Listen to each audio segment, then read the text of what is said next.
Hello dear students. Today we are going to see the remaining portion direct and indirect speech. विद्यार्थी मित्रांनो, कालच्या तासामध्ये जे काही आपला डायरेक्ट इनडायरेक्ट स्पीच मधला राहिलेला जो पोर्शन आहे त्याविषयी माहिती बघूया. आता बघा, डायरेक्ट इनडायरेक्ट करत असताना जे काही शब्द आले असतील किंवा कुठले विशेषण आलेले असेल त्याचा बदल इनडायरेक्ट करत असताना कशा प्रकारे करायचा याविषयी माहिती जाणून घ्या. म्हणजे जेणेकरून तुमच्या त्या चुका होणार नाही. बरेच वेळा विद्यार्थ्याला काय होत असते की समजा वाक्यामध्ये धिस आला असेल तर धिसचा बदल तुम्ही त्या इनडायरेक्ट करत असताना त्या ठिकाणी धिसच घेता, पण तसं होऊ नये म्हणून यासाठी हा जो टेबल तयार करून दिलेला आहे या टेबलचा तुम्ही त्या ठिकाणी वापर करायचा आहे. जसं की धिस जर वाक्यामध्ये आलेलं असेल तर इनडायरेक्ट करत असताना त्याचा बदल काय करत असतो, दॅट घ्यावा लागत असतो. ठीक आहे, तर विद्यार्थी मित्रांनो सुरुवातीला हा टेबल लक्षात घ्या. बघा, दिलेल्या वाक्यामध्ये डायरेक्ट स्पीच मध्ये हे जर शब्द आले असतील तर त्याचा बदल इनडायरेक्ट स्पीच करत असताना या पद्धतीने करायचा आहे. जसं की बघा, जर दिलेल्या वाक्यामध्ये हियर आलेला असेल तर हियरचा बदल काय घ्यायचा आहे, देअर. जर नाऊ आलेला असेल तर नाऊचा बदल काय होईल, देन. जर वाक्यामध्ये धिस आलेलं असेल धिसचा बदल काय होईल, दॅट घ्यावा लागेल. दीज आलं असेल तर त्याचा बदल काय घ्यावा लागेल, दोज. टुडे आलेलं असेल तर इनडायरेक्ट करत असताना त्याचा बदल काय होईल, दॅट डे घ्यावा लागेल. टू नाईट आलं असेल वाक्यामध्ये तर इनडायरेक्ट करत असताना काय घ्यावं लागेल, दॅट नाईट घ्यावं लागेल. त्याचप्रमाणे डायरेक्ट स्पीच मध्ये जर टुमारो हा शब्द आलेला असेल तर त्याचा बदल काय घ्यावा लागेल, द नेक्स्ट डे असा घ्यावा लागेल.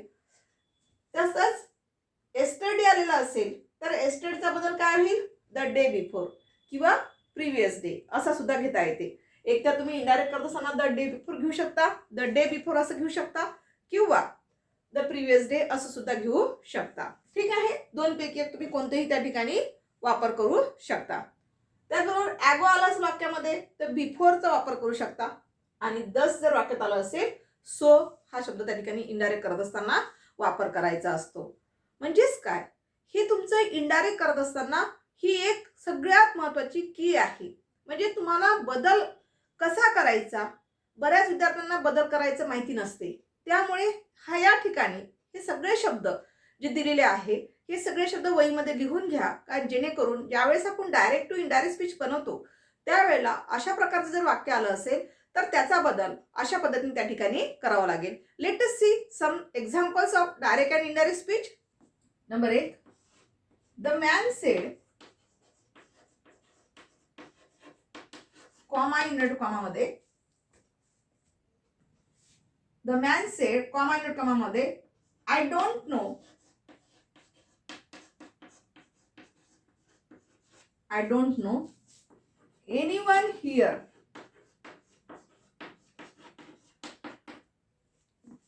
आता या वाक्यामध्ये बघा, तुम्हाला अशा प्रकारचं डायरेक्ट स्पीचचं वाक्य आलेलं आहे. पेपरला एक तर चेन द नरेशन म्हणून येत असते किंवा डायरेक्ट स्पीच म्हणून त्या ठिकाणी तुम्हाला इन्स्ट्रक्शन दिलेली असते. आता या वाक्याचं आपल्याला जर इनडायरेक्ट स्पीच करायचं असेल तर कसं लक्षात घ्यायचं, सगळ्यात पहिले ट्रिक्स लक्षात घ्या विद्यार्थी मित्रांनो. काल आपण ट्रिक्स सांगितलेल्या होत्या. आता दिलेल्या वाक्यात सगळ्यात पहिले कोणती गोष्ट लक्षात घ्यायची आहे, रिपोर्टेड व्हर्ब आणि रिपोर्टिंग स्पीच हे कोणतं आलेलं आहे ते पहिले बघायचं. इन्व्हर्टेड कॉमाच्या बाहेरचा भाग जो असेल ज्याच्यामध्ये सेड, टोल्ड, इन्फॉर्म, डिक्लेअर्ड असे जर शब्द आले असेल किंवा व्हर्ब आले असतील तर अशा वेळेस तो संपूर्ण भाग जो आहे ते काय झालेलं असते विद्यार्थी मित्रांनो, तुमचं रिपोर्टेड व्हर्ब झालेलं असते. जसं की या वाक्यामध्ये द मॅन सेड हे काय झालं, तुमचं रिपोर्टेड व्हर्ब झालेलं आहे. राईट, हे तुमचं रिपोर्टेड व्हर्ब झालेलं आहे. मग आता राहिला प्रश्न कोणता, इन्व्हर्टेड कॉमामध्ये जे काही वाक्य आलेलं असेल ते वाक्य नेमकं कोणत्या पॅटर्नचं आहे त्याला आपण काय म्हणत असतो, reporting speech. I don't no anyone here इथपर्यंत जे दिलेलं सेंटेन्स आहे हे काय झालं, तुमचं रिपोर्टिंग स्पीच झालेला आहे विद्यार्थी मित्रांनो. आता याचा प्रकार ओळखायचा, हे कोणत्या पॅटर्नचं वाक्य आहे. सगळ्यात पहिले ट्रिक्स लक्षात घ्या. इथे सब्जेक्टनी सुरुवात झाली आहे, शेवटी फुल स्टॉप आलेला आहे, म्हणजे subject plus to be form plus verb plus object असा जर सिक्वेन्स आला असेल किंवा असा जर कन्स्ट्रक्शन वाक्याचं आलेलं असेल तर ते वाक्य जे असते ते वाक्य तुमचं कोणतं असते विद्यार्थी मित्रांनो, ॲसरेटिव्ह सेंटेन्स असते. आता विधान वाक्य असेल, ॲसर्टिव्ह मीन्स विधान वाक्य. जर विधान वाक्य असेल तर दोन वाक्य जॉईन करत असताना, इनडायरेक्ट करत असताना त्या ठिकाणी कशाचा वापर करायचा? येस्टरडे आय टोल्ड यू, मी तुम्हाला सांगितलं होतं. तर दोन वाक्य जॉईन करण्यासाठी त्या ठिकाणी कशाचा वापर करायचा आहे? दॅट कंडिशनचा वापर करायचा आहे. Let us see answer. चला या ठिकाणी आपल्याला आन्सर तयार करायचा आहे. कसं होईल? द मॅन, इथे सेड आलेलं आहे म्हणजे पास्ट टेन्स मध्ये वाक्य आहे. रिपोर्टेड व्हर्ब जर पास्ट टेन्स असेल तर इन्व्हर्टेड कॉमा मध्ये जी वाक्य आहे त्याचा सुद्धा काय करावं लागेल? त्याचा बदल सुद्धा आपल्याला काय करावं लागेल? पास्ट टेन्स मध्येच करावं लागेल. चला या ठिकाणी दोन वाक्य जॉईन करण्यासाठी दॅट, कारण आपण आताच सांगितलं. काय सांगितलं? ते दिलेलं वाक्य हे कोणत्या पॅटर्न मध्ये आहे? ॲसर्टिव्ह सेंटेन्स मध्ये. जर ॲसर्टिव्ह सेंटेन्स मध्ये असेल तर अशा वेळेस दोन वाक्य जोडण्यासाठी दॅटचा वापर करायचा आहे. ठीक आहे, दॅट हे कंजेक्शन यूज केलेलं आहे. त्यानंतर आता आपल्याला काय करायचं आहे? हे जे काही प्रोनाऊन आलेलं आहे आय, हा आय कुणाविषयी वापरलेला आहे? तर डिपेंड ऑन रिपोर्टेड व्हर्ब. या ठिकाणी रिपोर्टेड व्हर्ब बघायचं. मग रिपोर्टेड व्हर्ब काय सांगतोय? द मॅन सेड, म्हणजे पर्सन आहे. द मॅन एकटा मनुष्य झाला, माणूस आहे, त्याचं सर्वनाम काय होईल? ही घ्यावं लागेल. तर आयचा बद्दल काय झाला? ही. इथे डोंट आलं म्हणजे हे काय झालेलं आहे? प्रेझेंट फॉर्म मध्ये आहे. मग याचा पास्ट टेन्स करायचा. डूचा पास्ट टेन्स काय होईल? डिड. आणि हे याला पासून जशा तसं घेऊन घ्यायचं म्हणजे याचा पास्ट टेन्स काय झाला? डिडंट. डोंटचा पास्ट टेन्स डिडंट झालेला आहे. इथे आपण डिड घेतल्यामुळे या नोचा, हे जे नो हे मेन व्हर्ब आहे, तरीही देखील याचा बदल आपल्याला पास्ट टेन्स मध्ये करता येणार नाही. विद्यार्थी मित्रांनो, ही गोष्ट लक्षात पक्की ठेवायची आहे. एका वाक्यामध्ये आपण एकच पास्ट टेन्स यूज करू शकतो. जसं की या ठिकाणी डू आहे तर डूचा पास्ट टेन्स काय घेतला आपण? डिड घेतलेला आहे. इथे डिड घेतला म्हणजेच काय? या ठिकाणी हे जे काही नो हे व्हर्ब दिलेलं आहे, बेस फॉर्म ऑफ व्हर्ब आलेला आहे, याचा बदल पास्ट टेन्स करता येणार नाही. तर ॲज इट इज जशा तसंच व्हर्ब घ्या. तर या ठिकाणी नोच घ्यावा लागेल, फक्त नो. एनीवनचा बदल होईल का? नाही. एनीवनचं एनीवन. त्यानंतर इथे कोणता शब्द आलेला आहे? हिअर. आत्ताच आपण सांगितलेलं आहे की जर वाक्यामध्ये हिअर आलेला असेल तर हिअरचा बदल काय होतो? इनडायरेक्ट करत असताना देअर. म्हणून तुम्हाला शेवटी काय घ्यावं लागेल? देअर घ्यावं लागेल.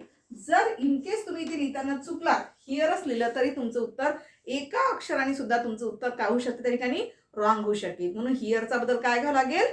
देअर. म्हणून विद्यार्थी मित्रांनो, हे जे काही आहे डायरेक्ट टू इनडायरेक्ट वर्ड्स कसे चेंज करायचे, हे जे काही आपण आता बघितलेले आहे, या संदर्भामध्ये चांगल्यात चांगलं म्हणजे खूप चांगल्या प्रकारे ते पाठ करून ठेवा की जेणेकरून पेपरमध्ये तुम्हाला कोणत्या शब्दाचा बदल कुठे करायचा आहे तर त्या पद्धतीने जर तुम्ही केला तर निश्चितच तुम्हाला त्याचा काय होईल?